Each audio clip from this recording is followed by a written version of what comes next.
Assalamualaikum warahmatullahi wabarakatuh. Salam. Bismillah, alhamdulillah, wassalatu wassalamu ala rasulillah Sayyidina Muhammad ibn Abdillah wa ala alihi wa sahbihi wa mawalah. Rabbi sahli sadri wa yassirli amri wa hlul 'uqdatam min lisani yafqahu qawli ya fatahu ya alim. Amma ba'd.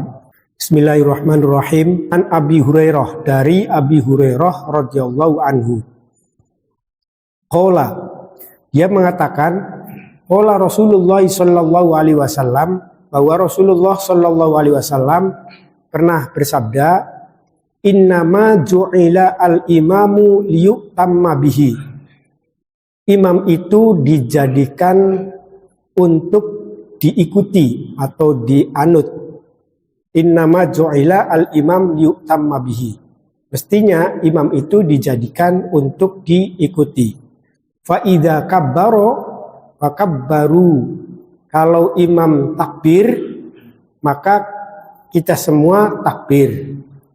Wala tukabbaru hatta yukabbaro. Dan kita tidak boleh takbir, kamu tidak boleh takbir sebelum imam takbir. Wa idza raka'a farka'u.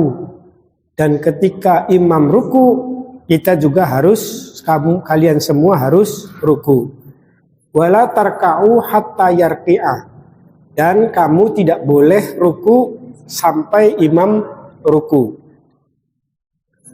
Wa idza qala, kalau imam mengucapkan sami Allahu liman hamidah, faqulu, maka kalian semua harus mengucapkan Allahumma rabbana lakal hamdu.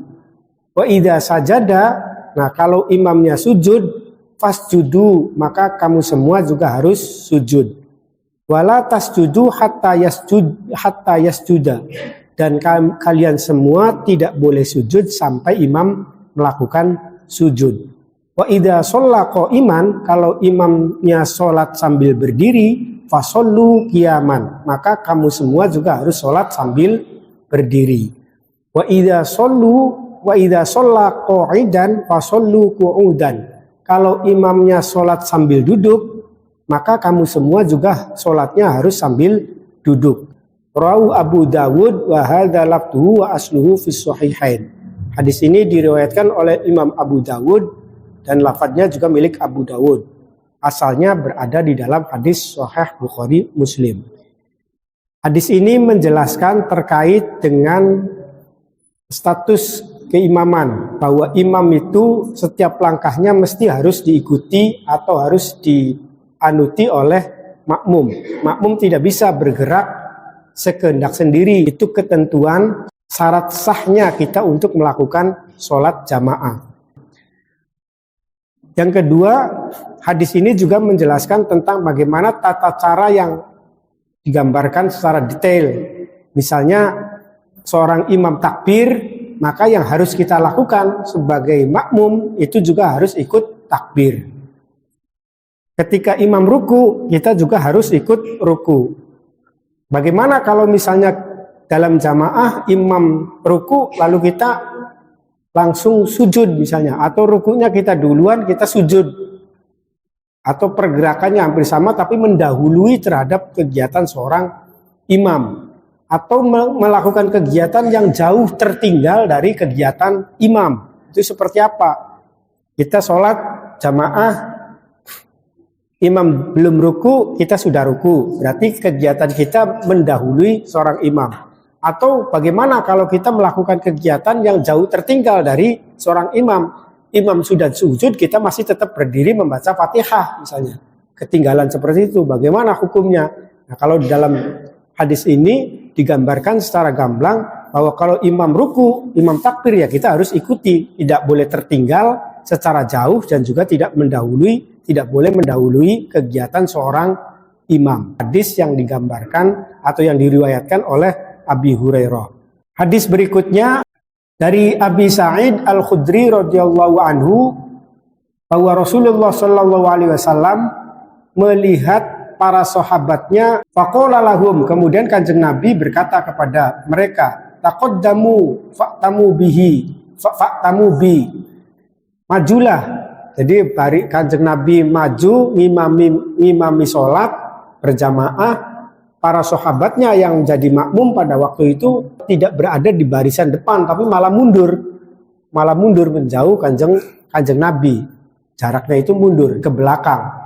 Nah, di sini kemudian ditegur oleh Kanjeng Nabi, taqaddamu, maju, kira-kira mendekat kepada Kanjeng Nabi. Fa'tammu bi, dan ikuti apa yang saya lakukan. Wal ya'tamma bikum man ba'dakum, dan orang yang berada di belakangnya mengikuti kamu semua. Tidak bikin barisan di depan, tapi malah bikin barisan ke belakang mundur. Akhirnya kata Kanjeng Nabi, maju, suruh pada maju, suruh ke depan. Jadi barisan imam, barisan sop pertama, sop kedua, sop ketiga, sop keempat. Nah, sop pertama itu mengikuti Kanjeng Nabi. Sop kedua mengikuti sop yang pertama.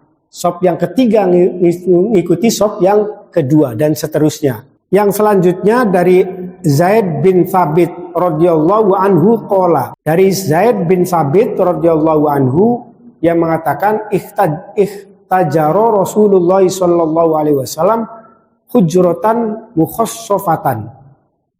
Kanjeng Nabi membikin ruangan, membikin bilik dengan mukhassafah, dengan tikar. Fasallu fiha, kemudian Kanjeng Nabi sholat di dalamnya. Fatataba'a ilaihi rijalun, kemudian para sahabat melihat yang dilakukan oleh Rasulullah. Waja'u yusalluna bi sholatihi, dan akhirnya para sahabat berdatangan untuk melakukan sholat bersama dengan Rasulullah Shallallahu Alaihi Wasallam. Al hadithu wa fihi abdulu sholatul mar'i fi baitihi illal maktubah, dan di dalam hadis ini juga ada kata-kata abdulu sholatul mar'i, abdulnya sholatnya seseorang, iku fi baitihi, itu berada atau dilaksanakan di rumahnya, illal maktubata, kecuali sholat fardu. Jadi kalau di luar sholat fardu, misalnya melakukan sholat sunnah, itu alangkah baiknya yang abdulnya itu kita laksanakan di dalam rumah. Itu hadis dari Zaid bin Thabit. Memang ada keterangan-keterangan syarah-syarah yang menjelaskan tentang ini, tentang hadis ini. Abdul sholatul mar'i fi baiti, kenapa sholat itu lebih utama, lebih bagus, atau sholat sunnah itu lebih bagus kita kerjakan di dalam rumah kita? Karena ada keterangan-keterangan misalnya dari ulama-ulama ahlul hikmah, itu menjelaskan kalau rumah biasanya ditempati untuk sholat, misalnya sering dibacakan sholawat di dalamnya, sering dibacakan Al-Quran, itu akan terlihat aura rumahnya itu bercahaya, terang lah gampangannya.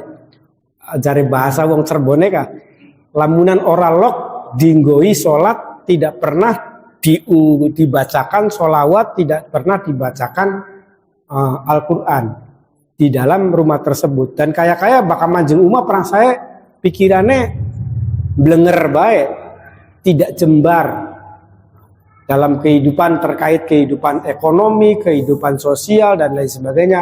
Kaya sempit, umah itu tidak menyenangkan, umah itu tidak menjadi surga bagi dirinya. Kecuali kalau sholat tersebut adalah sholat fardu, sholat wajib. Sholat wajib itu ya sholat 5 waktu itu. Kalau sholat 5 waktu, maka abdulus sholatnya itu tidak fi baitihi, tapi fil masjidi, dilaksanakan di dalam masjid. Begitu kita dengar adzan, misalnya adzan, lalu kemudian kita sholat sunnah isya dulu misalnya di rumah, sholat qobliyah isya dulu di rumah, kemudian datang ke masjid.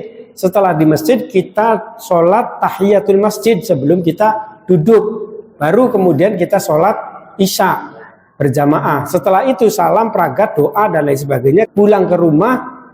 Di sana di rumah kita laksanakan sholat ba'diyah isya. Kalau misalnya dilaksanakan di rumah tanpa dijedah oleh kegiatan yang lain, itu masih diperbolehkan. Tapi kalau misalnya kita melaksanakan sholat sunnahnya di rumah, tetapi dijedah oleh kegiatan yang lain, kegiatan lain apa saja, mulai dari ngobrol dulu sampai kepada kegiatan ngaji dulu misalnya. Nah, itu yang membatalkan terhadap disunahkannya sholat ba'diyah fardu atau ba'diyah sholat maktubah. Hadis berikutnya dari Jabir bin Abdullah radhiyallahu anhuma, dia mengatakan, dia berbicara sholat Mu'adz. Jabir bercerita bahwa Mu'adz sholat bi ashabihi dengan para sahabat-sahabatnya, dengan para kawan-kawannya. Fatawala alaihim, tapi sholat isya lama pisan, suwe pisan. Allahu Akbar, alif lam mim, dzalikal kitabul la raiba fihi hudal muttaqin, terus membaca surat yang sangat panjang sekali. Sholatnya itu waktunya lama sekali, yang dilakukan oleh Mu'adz sebagai seorang imam. Faqala an-nabiyyu, kemudian Nabi berkata, Nabi mengingatkan, aturidu ya Mu'adz an takuna fatanan. Hai Mu'adz, apakah kamu ingin menjadi seorang pemfitnah? Wa idza amamta an-nasa faqra'u bisyamsi wa duhaha. Katakan Kanjeng Nabi, baka ente jadi imam salat, bacaana wasyamsi wa duhaha. Bacalah surat Asy-Syams. Wasabbih bismi rabbikal a'la, atau baca sabbihisma rabbikal a'la alladzi khalaqa fasawwa, dan seterusnya. Atau baca Iqra bismi rabbika, dan juga ayat walaili idza yaghsha. Ini adalah ayat-ayat yang kategorinya adalah ayat-ayat pendek di juz yang ke-30 itu. Muttafaqun alaih wal lafdzu li Muslim.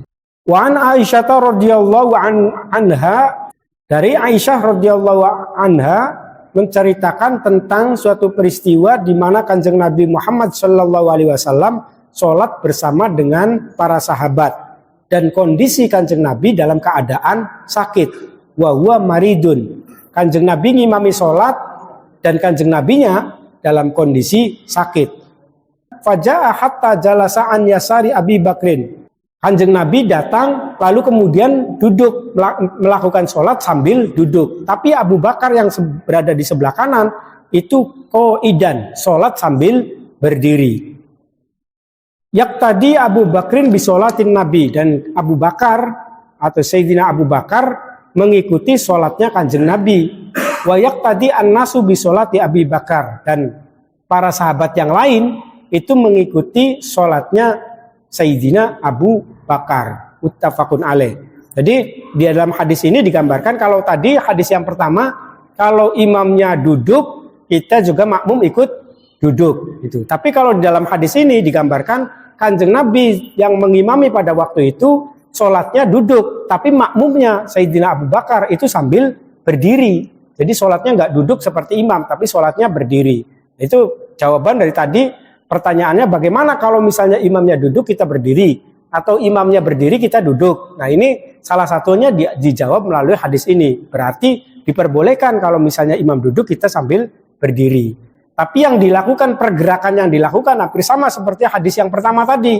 Hadis yang pertama tadi kalau imam ruku, barisan pertama ruku, lalu kemudian barisan yang kedua baru ruku gitu. Nah, di dalam hadis ini juga digambarkan Kanjeng Nabi ruku, Abu Bakar ruku, mengikuti Kanjeng Nabi. Nah, barisan yang ketiganya atau barisan di belakang Abu Bakar, ikuti itu yang diikuti Abu Bakarnya, Sayyidina Abu Bakar. Abu Bakar ruku, yang di belakangnya ikut ruku. Jadi apa? Ngintil, yang dikintili itu adalah orang yang berada di depannya. Nah, itu para sahabat kalau dalam hadis ini menggambarkan hampir sama seperti hadis yang di pertama tadi. Seorang imam diikuti oleh makmum barisan pertama, orang berada di barisan pertama diikuti oleh orang yang berada di barisan kedua, dan seterusnya. Nah, ini gambarannya sama. Cuman perbedaannya, seorang imam duduk, makmum boleh untuk berdiri. Kalau yang pertama imam duduk, makmum juga harus duduk. Imam berdiri, makmum juga harus berdiri. Itu perbedaan hadis yang pertama dengan hadis yang kedua. Wa an Abi setunggal malih wa an Abi Hurairah radhiyallahu anhu anna Nabiy sallallahu alaihi wasallam idza amma hadukum an-nasa, kalau kamu menjadi imam, kalau salah satu di antara kamu semua menjadi imam salat, fal yukhaffif, maka sholatnya jangan dilama-lamakan, jangan panjang-panjang, aja suwe-suwe sholatnya. Kenapa? Fa inna fihim as-saghira wal kabira wad dha'ifa wa dzal hajati. Karena di dalam orang-orang atau di antara makmum-makmum yang mengikuti kita itu ada orang kecil, ada anak-anak kecil, ada orang yang sudah manula, orang yang sudah tua, ada ad-dhaif, orang yang lemah, dan juga ada orang yang dal hajati, orang yang punya hajat. Itu kadang-kadang nih sholat Jumat kan sering misalnya sing ora kebagian tempat minggange gara-gara tekai paling kari, akhirnya sholatnya ning pelataran. Begitu sholatin pelataran jagatnya lagi panasnya tinggaling tolop-tolop, waduh imam wis macai suwe temen deh, kejet dan lain sebagainya. Nah itu biasanya terjadi seperti itu. Prangsa imamnya macai suwe pisan, padahal si macai biasa ikra bismi rabbi. Nah itu pendek padahal sih, tapi kelihatannya panas. Nah, macam-macam. Jadi intinya seorang imam itu harus memahami kondisi seorang makmum. Kira-kira begitu. Fa idza shalla wahdahu falyusallu kaifa yasha. Tapi kalau misalnya sholatnya sendirian, ya pengen suwe ya mangga, pengen santai-santai ya mangga. Itu hadis yang digambarkan dari riwayat Abi Hurairah radhiyallahu anhu. Wa an Umar bin Salmah wallahu a'lam bishawab. Baik, cukup, kurang dan lebihnya mohon maaf. Al-Fatihah. A'udzubillahi minasyaitonir rajim. Bismillahirrahmanirrahim. Alhamdulillah. Iyyaka na'budu wa iyyaka nasta'in. Shiratal ladzina an'amta 'alaihim. Assalamualaikum warahmatullahi wabarakatuh.